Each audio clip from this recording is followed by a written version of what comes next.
हरियाणा की हर अपडेट के लिए बेल आइकन दबाएं और सब्सक्राइब करें STV हरियाणा न्यूज।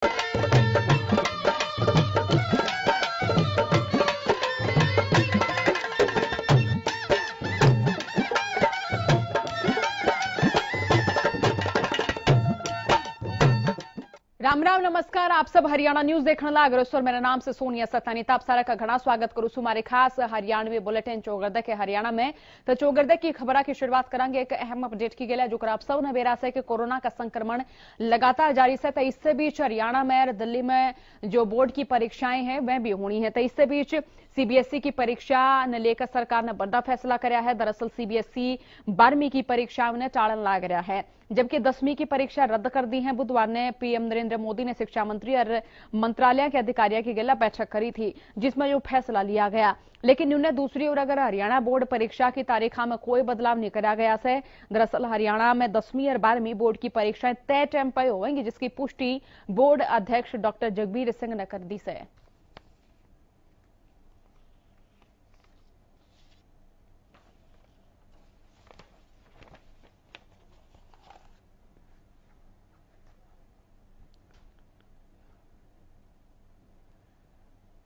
आज डॉक्टर भीमराव की अंबेडकर की जो है वह जयंती से जिसने लेकर चौगरदा किसान भी मनाते हुए नजर आने लग रहे थे। इससे बीच इस मौके पर कई कार्यक्रम भी आयोजित करे जाने लग रहे हैं। इस कड़ी में हरियाणा विधानसभा परिसर में विशेष कार्यक्रम का आयोजन कराया गया।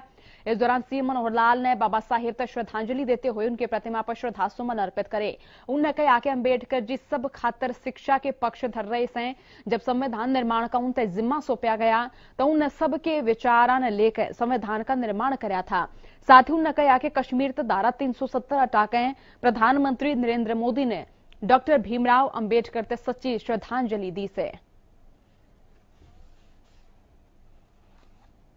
बहुत लंबे समय से वो इस लड़ाई को लड़ रहे थे, शिक्षा के माध्यम से लड़ रहे थे और शिक्षा के प्रति इतने आग्रही थे कि वो कहा करते थे कि हर व्यक्ति को, कितना ही वो कमजोर व्यक्ति है, कितना ही वो भूखा और प्यासा व्यक्ति है, लेकिन शिक्षा के प्रति आग्रह उनका इतना था।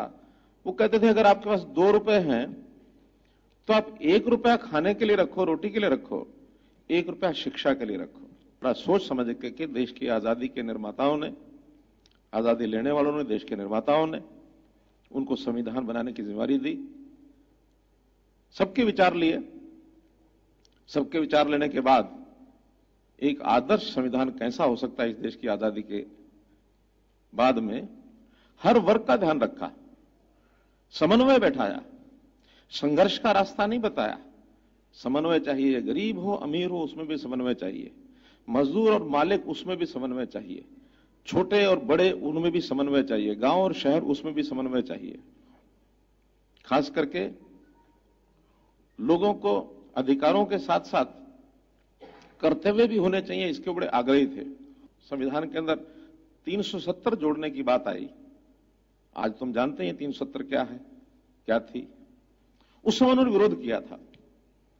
उनका नहीं, देश का कोई भी हिस्सा उसको इतना विशेष दर्जा नहीं मिलना चाहिए कि वो देश से अलग होने के भाव में ही बाद में जीने लग जाए। मैं समझता हूं कि प्रधानमंत्री जी ने, वर्तमान प्रधानमंत्री ने 370 के प्रभाव को समाप्त करके डॉक्टर भीमराव अंबेडकर को एक सच्ची श्रद्धांजलि दी है। तो डॉक्टर भीमराव अंबेडकर की जयंती का जो कार्यक्रम है वो प्रदेश के अलग अलग हिस्से में आयोजित करा गया।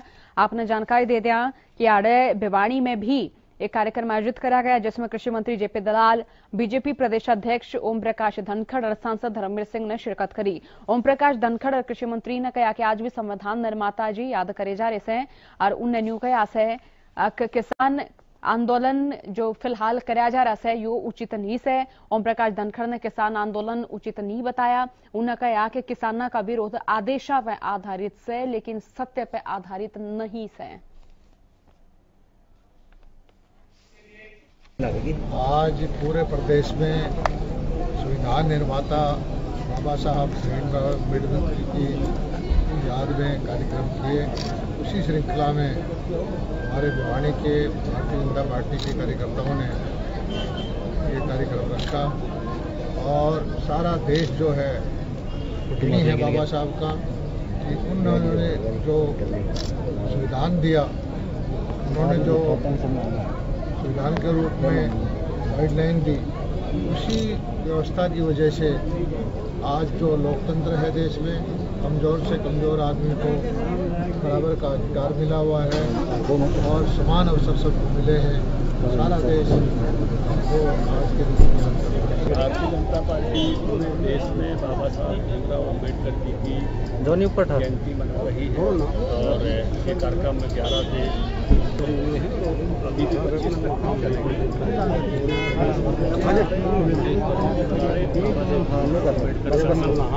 संविधान निर्माता के रूप में भारत में एक नागरिक के रूप में एक आर्थिक विशेष देश में कंट्रीब्यूशन उत्तर प्रदेश में नहीं, आज देश और दुनिया के बहुत से बड़े हिस्से में मनाई जाती है। आज जो भी देन है डेमोक्रेसी के अंदर, जिस महापुरुष ने इस संविधान को लिखा हो, जिसके तहत आप और हम सब खुली हवा में सांस लेते हैं, चाहे वो सर्विस सेक्टर का हो, राजनीतिक सेक्टर का आदमी हो, किसी भी चीज़ का हो, सामाजिक ताना बाना जिस प्रकार उन्होंने बनाया, ये एक दुनिया में पहला उदाहरण है। इसलिए हम केवल भिवाड़ी में नहीं, इसके बाद दादरी भी, महिलागढ़ भी, बहुत से गाँव में भी मेरा प्रोग्राम है और हमारे पार्टी के दूसरे नेता भी यहाँ आएंगे। हम केवल भिवाड़ी में नहीं, तो बुलेटिन में एक बड़ी खबर सारे दर्शकों को इस टाइम हम बता दें। बड़ी खबर रोहतक से इस वक्त सामने आ रही है। राज्यसभा सांसद दीपेंद्र हुड्डा का बयान सामने आया है और दीपेंद्र हुड्डा का यह बयान सामने आया है। उन्होंने कोरोना मामलों को लेकर सरकार को दोषी ठहराया। राज्यसभा सांसद दीपेंद्र हुड्डा ने कहा, दूसरी लहर में नाइट कर्फ्यू लगाना कोई समाधान नहीं है, जबकि आंकड़े लगातार बढ़ रहे हैं। टेस्टिंग, दवाई और ऑक्सीजन का इंतजाम करे सरकार। टेस्टिंग बढ़ानी होगी, दवाइयां बढ़ानी होगी। दूसरे राज्यों की कमियों से सरकार सबक लेकर तमाम संसाधनों में वृद्धि करे सरकार। किसानों की फसल खरीद पर भी दीपेंद्र हुड्डा का बयान सामने आया है। उन्होंने कहा कि मंडियों में आवक ज्यादा हो रही है, सरकार उठान में पिछड़ी हुई नजर आ रही है, उठान नहीं हो पा रहा, आवक ज्यादा हो रही है। किसानों से सकारात्मक सोच के साथ सरकार बात करे। राज्यसभा सांसद दीपेंद्र हुड्डा का बयान सामने आया। कोरोना को लेकर सरकार को घेरा। इसके साथ ही मंडियों में जो खरीद व्यवस्थाएं हैं उनको लेकर भी उन्होंने सरकार पर निशाना साधा। दीपेंद्र हुड्डा ने कहा कि कोरोना जो मामले बढ़ रहे हैं, इनमें नाइट कर्फ्यू लगाना कोई समाधान नहीं है। दूसरी लहर में नाइट कर्फ्यू लगाना कोई समाधान नहीं। टेस्टिंग बढ़ानी होगी, दवाइयां बढ़ानी होंगी, ऑक्सीजन का इंतजाम सरकार को हर अस्पताल में करना होगा। दूसरे राज्यों में जो कमियां रही, उन कमियों को दुरुस्त करते हुए प्रदेश सरकार को सबक लेना चाहिए। किसानों की फसल खरीद पर भी दीपेंद्र हुड्डा ने कहा कि किसानों की आवक ज्यादा हो रही है, लेकिन मंडी में उठान नहीं हो रहा। किसान ज्यादा फसल लेकर आ रहे हैं, लेकिन उसी हिसाब से मंडियों में फसल का उठान नहीं हो रहा। किसान अपनी फसल बेचकर अपने घर की ओर लौट जा रहे हैं। लेकिन इसी बीच अगर मंडियों की बात करें तो मंडियों में जो किसानों का अनाज है वो ऐसे ही आसमान के नीचे खुला पड़ा हुआ नजर आ रहा है। कोरोना की जो दूसरी लहर है, इसको लेके जो त्राही मची है और उसको लेके जो बाकी प्रदेशों में जो कमियां सामने आई हैं, उन बातों को समझे सरकार और उनकी तैयारी करे। उदाहरण के तौर पे नाइट कर्फ्यू की कोई ये कदम जरूर उठाया सरकार ने, मगर ये कोई अकेला कदम, कोई कारगर कदम नहीं है, क्योंकि ऐसा नहीं है कि कोरोना रात को ही निकलता है। उसके साथ साथ बाकी भी कदमों की आवश्यकता है। उदाहरण के तौर पे बेड्स, आज गुड़गांव के अंदर बेड खत्म हो गए। आज रोहतक के अंदर जो है मेडिकल कॉलेज में हमारे कोई आज कहते हैं जो व्यवस्था जो है, अगर कुछ प्राइवेट जो अस्पताल हैं उनका अगर सहारा ना लगे तो आज रोहतक के अंदर भी स्थिति वही है। तो बेड्स की संख्या बढ़ाई जाए, उसके लिए कदम उठाए जाएं। खरीद में आपने देखा होगा कि जो है ये पोर्टल में ग्लिच आ जाते हैं और जो अभी जो है आवक इतना हो गया, उठान हुआ नहीं। जो सरकार की तैयारी थी नहीं कि यहाँ तक कि 24 घंटे के लिए खरीद भी रोकनी पड़ी। मंडियाँ अटी पड़ी हैं, मंडियाँ अटी पड़ी हैं, सड़क तक अनाज आ गया। तो ये सरकार किसान और मजदूर की इतनी विरोधी सरकार साबित हुई है कि जो है हर सीजन में बड़ी भारी चोट खरीद के समय प्रदेश के किसान को, मजदूर को पड़ती है। और कोई अच्छी सी कोई जो है सरकार समय रहते सुनिश्चित करती नहीं। ऐसा लगता है कि जो जख्म सरकार ने इतने दे दिए किसान को, मजदूर को, और उन जख्मों को हर सीजन में, खरीद के सीजन में कुरेद के देखती है। तो दुर्भाग्य है, सरकार इस तरफ ध्यान दे। सड़क पे धरने पे 4 महीने, 4.5 महीने के बाद भी डटा हो तो उसकी जो मांग है, उसको मांग को लेके उसके हृदय में कितनी पीड़ा है, उस बात को समझे सरकार। और अब इसको देर ना तुरंत जो है किसानों से बातचीत करके उनकी मांगों को मानते हुए उनकी जायज मांगों को भी लौटाए किसानों को वापस, और किसानों को खुशी खुशी घर लौटने का रास्ता दे। तो प्रदेश में कोरोना के आंकड़े लगातार बढ़ते जाने लग रहे हैं। प्रदेश सरकार ने नाइट कर्फ्यू भी ला दिया है। तो इस बीच में नाइट कर्फ्यू के असर पर डिप्टी सीएम दुष्यंत चौटाला का बयान सामने आया है। दुष्यंत चौटाला बोले कि कोरोना वायरस की स्प्रेडिंग में कमी आवे और लोग 10:30 बजे तक अपने घर न पहुंच जाए, इससे मकसद से नाइट कर्फ्यू लगाया गया है। दुष्यंत चौटाला ने कहा कि वो लॉकडाउन नहीं है, नाइट कर्फ्यू से। उन्होंने कहा कि कोरोना की बढ़ती रफ्तार ने घटाने खातर और कोरोना की चेन तोड़न खातर हरियाणा सरकार की ओर तक प्रयास जारी रहेंगे। उन्होंने नाइट कर्फ्यू की वजह हो रहे पलायन पर उन्होंने कहा है कि हरियाणा तक पलायन की कोई सूचना को है। दुष्यंत चौटाला बोले कि मैं अपील करना चाहूँ कि किसी ने घबराने की जरूरत को है। हरियाणा प्रदेश लॉकडाउन की ओर नहीं बढ़ रहा है। उधर बीजेपी के राष्ट्रीय अध्यक्ष जेपी नड्डा तक मुलाकात पर बोलते हुए डिप्टी सीएम दुष्यंत चौटाला बोले मंत्रिमंडल विस्तार एकमात्र विषय नहीं था। बॉर्डर पर जो किसान बैठे से उन्हें लेकर भी चर्चा हुई से, जिसमें बातचीत दोबारा शुरू करने लेकर भी बातचीत हुई से। पिछले लॉकडाउन के अंदर सबसे अगर फास्टेस्ट परमिशनिंग अगर किसी इंडस्ट्री को मिली पूरे देश में तो हरियाणा में मिली। और ये कोई लॉकडाउन नहीं, कर्फ्यू है। किसी भी आर्थिक गतिविधि को रोकने का काम नहीं किया गया। तो नागरिकों को 10 बजे उनके कार्य बंद कर दें, 10:30 बजे तक वो अपने घर पहुंच जाए, कि इससे एटलीस्ट वो इवनिंग के अंदर मूवमेंट से एक स्प्रेडिंग की चेन बने, उसके अंदर थोड़ा कट डाउन। और मुझे लगता है कि टेस्टिंग पूरे देश के अंदर बढ़ी है। Haryana has been a leader.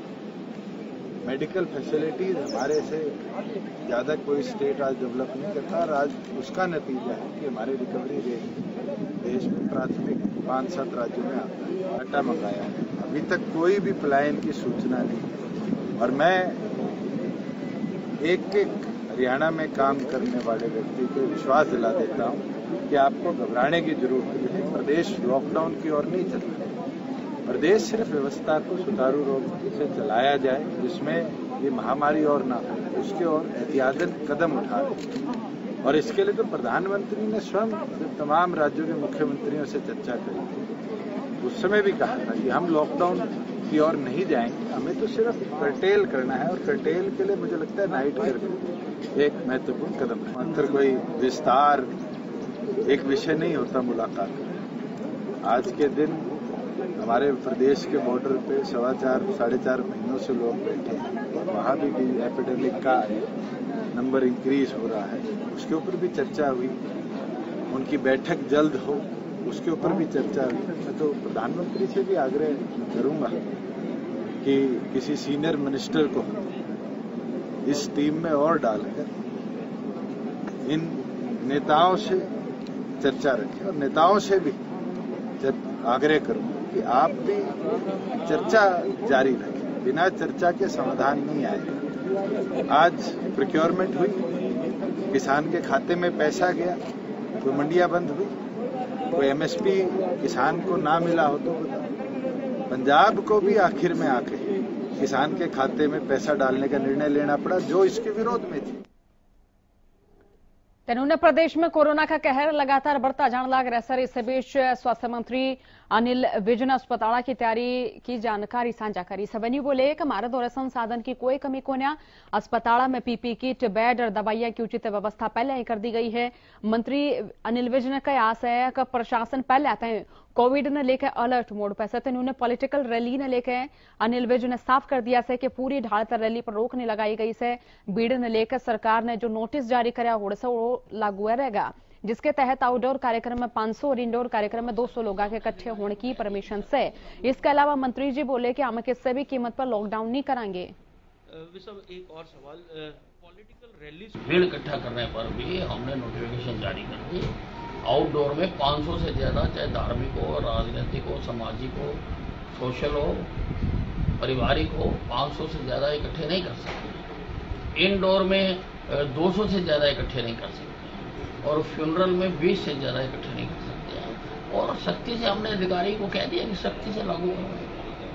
नहीं, हमारे सारे संसाधन जुड़े हैं, हमने पहले ही व्यवस्था की थी। जैसे ही दूसरी लहर बढ़नी शुरू हुई थी तो मैंने अधिकारी को कह दिया कि अपने जो संसाधन हैं, मेडिसिन हैं, मास्क हैं, पीपी किट्स हैं, वो सारे इंतजाम कर लिए हैं और इसके साथ साथ बेड्स की भी एक्स्ट्रा व्यवस्था कर ली गई है। सारे एपिडेमिक एक्ट के तहत हम प्राइवेट अस्पतालों को एक्वायर कर सकते हैं, तो उसी प्रकार से हम लॉकडाउन नहीं लगे। हम चाहते हैं कि जिंदगी भी चलती रहे और जिंदगी बची भी रहे, और जिंदगी को बचाने के लिए हम बहुत ज़्यादा सख्ती करने वाले हैं। अधिकारियों को मैंने कह दिया और पूरी सख्ती करेंगे। विशव, एक और सवाल, पॉलिटिकल रैलीज को लेकर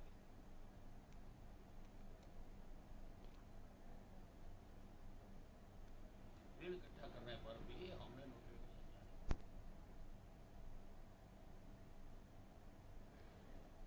आज बाबा साहेब भीमराव अंबेडकर की जयंती चौगरदा में मनाई जा रही है। इस बीच में जगह जगह पर न्यारे न्यारे डाल के प्रोग्राम भी आयोजित करे जा रहे थे। तो इस बीच आपने टीवी स्क्रीन पे ये तस्वीर दिखाने लग रहे हैं जड़े लोग बाबा साहेब ने नमन करके उन्हें याद करने लग रहे हैं। अगर बात सिरसा की करें तो आड़े डॉक्टर भीमराव अंबेडकर की 130वीं जयंती पर कार्यक्रम का आयोजन कराया गया। अंबेडकर चौक पर सर्व समाज के लोग इकट्ठे हुए और बाबा साहेब के नारे लाए। कार्यक्रम में उपायुक्त प्रदीप कुमार बतौर मुख्य अतिथि शामिल हुए। तो उन्होंने भीमराव अंबेडकर जयंती के मौके पर फतेहाबाद लघु सचिवालय के भीमराव अंबेडकर पार्क में कार्यक्रम का आयोजन कराया गया, जिसमें डीसी डॉक्टर नरहरि सिंह बांगड़ ने अंबेडकर जी की प्रतिमा पर फूल माला अर्पित करी और न्यू बोले कि आज हम सब बाबा साहेब की वजह से खुली हवा में और समानता तो सांस लेने लग रहे हैं। साथ ही युवाओं तक बाबा अंबेडकर के नक्शे कदम पर चलने के संदेश दिए।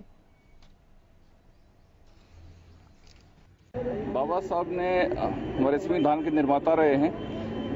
वर्ल्ड का सबसे बड़ा रिटन कॉन्स्टिट्यूशन उन्होंने दिया और एक गांव से शुरुआत करके पढ़ लिख कर इंग्लैंड में पढ़ाई की और बहुत अच्छा संविधान का निर्माता रहे हैं, जिससे आज भी वो जितने भी पहलू हैं, चाहे इक्वलिटी का है, अनटचेबिलिटी है, पूरा हर आम आदमी को उससे प्रेरणा भी मिलती है और हम सबको उसमें सीखने को भी मिलता है। और हम कोशिश सभी को करना चाहिए कि जो भाईचारे का संदेश उन्होंने दिया है आम आदमी को मिलजुल कर रहना चाहिए। ये आज हमारे लिए बड़े सौभाग्य की बात है कि आज हम फतेहाबाद में खुली हवा में सांस ले रहे हैं, जिनका श्रेय पूरी तरह से पूरे हिंदुस्तान के वासियों के लिए बाबा साहब भीमराव अंबेडकर जी को जाता है, जो बहुत बड़े दार्शनिक थे, बहुत बड़े शिक्षाप्रद इंसान थे और उन्होंने बहुत हम्बल एक शुरुआत की जिंदगी की और जिंदगी में ही इतने बड़े मुकाम तक वो गए और भारत के संविधान को जिसके तहत आज हम अपना सारा जीवन जीते हैं, हमें सोचने की, हमें काम करने का जो अधिकार मिला है, हम अपने लिए योजनाएं बना सकते हैं, उसके लिए जो अधिकार मिला है, वो सब भीमराव अंबेडकर साहब की ही बदौलत हमें मिला है। मेरा सभी युवाओं से अनुरोध है कि वो इनकी जीवनी को पढ़ें, इनके संघर्ष से अपने संघर्ष में जीवन को बनाकर और अपने आप को कैसे निखारना है और कितने सीमित साधनों में भी बहुत बड़े मुकाम तक पहुंचना है, वो भीमराव अंबेडकर साहब की जयंती को, इनकी जीवनी को पढ़े। और तब प्रदेश में कोरोना का कहर लगातार बढ़ता जाने लग रहा है, जिसने देखते हुए प्रदेश सरकार ने नाइट कर्फ्यू तो ला दिया, लेकिन लोगों में भी डर है कि कितना लॉकडाउन न लग जाए। तो इससे पर स्वास्थ्य मंत्री अनिल विज ने कहा है कि प्रदेश में लॉकडाउन वर्ग स्थिति नहीं आवेगी, लेकिन नाइट कर्फ्यू नुआ जारी रहेगा जब तक अगले आदेश नहीं दिए जाते। हमारी रिपोर्ट में देखो कि देश और प्रदेश में क्यों कर कोरोना कहर बरपाता हुआ नजर आने लग रहा है।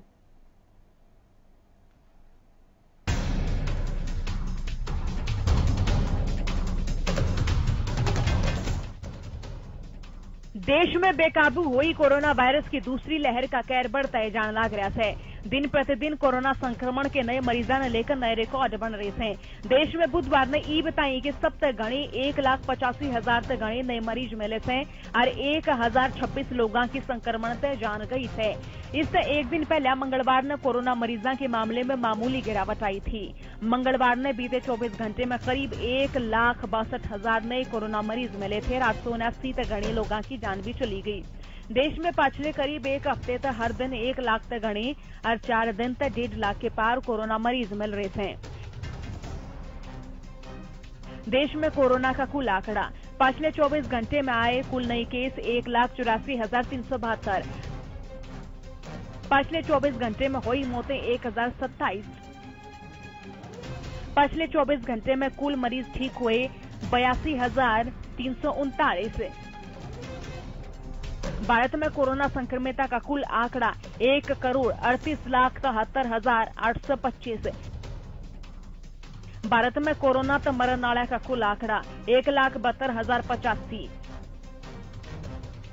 भारत में अब तक ठीक हुए मरीजों की संख्या 1,23,36,036। तनु ने हरियाणा में कोविड के बढ़ते प्रकोप के बीच में गृह और स्वास्थ्य मंत्री अनिल विज ने अस्पतालों की तैयारियां लेकर जानकारी दी। उन्होंने कहा कि मार्ग और संसाधनों की कोई कमी नहीं है। अस्पतालों में पीपी किट, बेड और दवाइयां की उचित व्यवस्था पहले तय कर दी गई है। विज बोले कि प्रशासन पहले तय कोविड नियमान लेकर अलर्ट मोड पर है। इसके अलावा मंत्री ने कहा कि हम किसी भी कीमत पर लॉकडाउन नहीं लागण देंगे।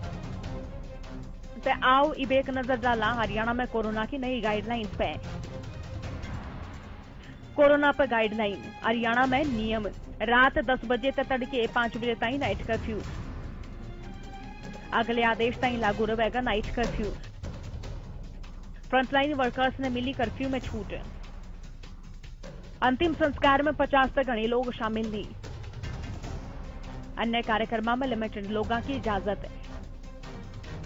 बंधोला में 200 तक गणे लोग शामिल नहीं। खुले स्थानों पर 500 तक घड़िया की गैदरिंग नहीं। कार्यक्रम खातिर डीसी तय एनओसी लेनी अनिवार्य। गाइडलाइन सख्ती से लागू कराने के आदेश। ताऊ ग्राफिक्स के जरिए बतावा सा हरियाणा में कोरोना के आंकड़े क्यों करते हैं। हरियाणा में जारी से कोरोना का कहर। एक दिन में कोरोना के 3,845 नए केस। कोरोना तो 16 और लोगों की गई जान। कोरोना तीव्रता 3,298 लोगों की मौत। प्रदेश में 24,207 हुए एक्टिव मरीज। 3,24,544 हुए कुल मरीज। ईबताई 2,97,039 मरीज हुए ठीक। रिकवरी रेट घट गए 91.53% हुआ। गुरुग्राम तय 998, फरीदाबाद 417 नए केस। करनाल से 324, पंचकूला तय 278 नए केस। सोनीपत में 246, पानीपत में 227 नए केस। फतेहाबाद में 204, यमुनानगर में 177 नए केस। कुरुक्षेत्र में 143, अंबाला में 137 नए केस। हिसार में 121, जींद में 115 नए केस। रोहतक में 94, झज्जर में 88 नए केस। सिरसा में 66, कैथल में 59 नए केस। भिवाड़ी में 54, रेवाड़ी में 40 नए केस। पलवल में 33, नुहर, चरखी दादरी तक 10-10 नए केस। महेंद्रगढ़ में कोरोना के 4 नए केस। कोरोना के बढ़ते मामले के तरह की लोगों की बढ़ती लापरवाही का ये परिणाम है, जिसके बाद एक बार फिर तक कोरोना बेकाबू होता नजर आने लग रहा है। इस महामारी का एकमात्र उपाय सावधानी से, जिसका पालन करना हम सब खातर बेहद जरूरी है। हालांकि कई राज्य लॉकडाउन के रुख करने लग रहे हैं, लेकिन हरियाणा सरकार ने इससे इनकार कर दिया। हरियाणा के गृह मंत्री का साफ साफ कहना है कि लोगों ने नियमों का पालन करने खातर सख्ती बरताई गई है, लेकिन लॉकडाउन का इब कोई इरादा को नहीं। Bureau report, Haryana news. हमारे इस बुलेटिन में आज ताई इतनी खबर से तो खबर का सिलसिला तड़के तले का सांस ताई लगातार जारी से देखते रहियो हरियाणा न्यूज। राम राम सारे ने।